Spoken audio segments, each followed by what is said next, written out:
নির্বাচন। পিআর পদ্ধতিতে আগামী জাতীয় সংসদ নির্বাচন সহ ৫ দফা দাবিতে কুমিল্লা মুরাদনগরে সমাবেশ ও বিক্ষোভ মিছিল করেছে বাংলাদেশ জামায়াতে ইসলামী। শুক্রবার সকাল ১০টায় কেন্দ্রীয় ঘোষিত কর্মসূচির অংশ হিসেবে মুরাদনগর ডিআর সরকারি উচ্চ বিদ্যালয় মাঠ থেকে একটি বিক্ষোভ মিছিল বের হয়। মিছিলটি আল্লাহর চত্বর প্রদক্ষিণ করে উপজেলা পরিষদ হয়ে জেলা পরিষদ মার্কেটের সামনে গিয়ে সংক্ষিপ্ত সমাবেশের মাধ্যমে শেষ হয়।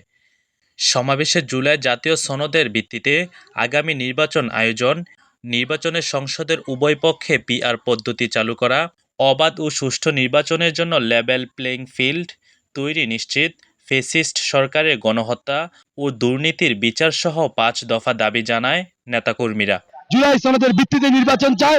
মুরাদনগর মাটিতে কোনো চাঁদাবাজি হবে না, মুরাদনগর মাটিতে কোনো সন্ত্রাসবাদীদেরকে ঢাকা দেওয়া হবে না। সমাবেশে বক্তব্য রাখেন কুমিল্লা ৩ মুরাদনগর আসনে জামায়াত মনোনীত সংসদ সদস্য প্রার্থী মোহাম্মদ ইউসুফ সুহেল, উপজেলা আমির মাওলানা আবু নসর মোহাম্মদ ইলিয়াস, জেলা দায়িত্বশীল মাওলানা মিজানুর রহমান আতিকি এবং উপজেলা জামায়াতের সাবেক আমির মাওলানা মনসুর মিয়া।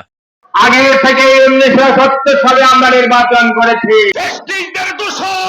জাতীয় পার্টি সহ ১৪ দলকে নিষিদ্ধ করার দাবি।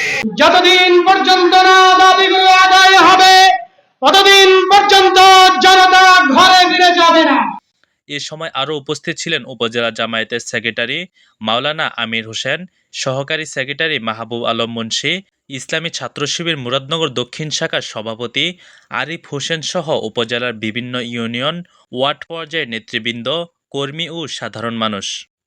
মানুষের ব্যাপক উপস্থিতি সমাবেশ ও বিক্ষোভ মিছিলকে সফল করে তোলে।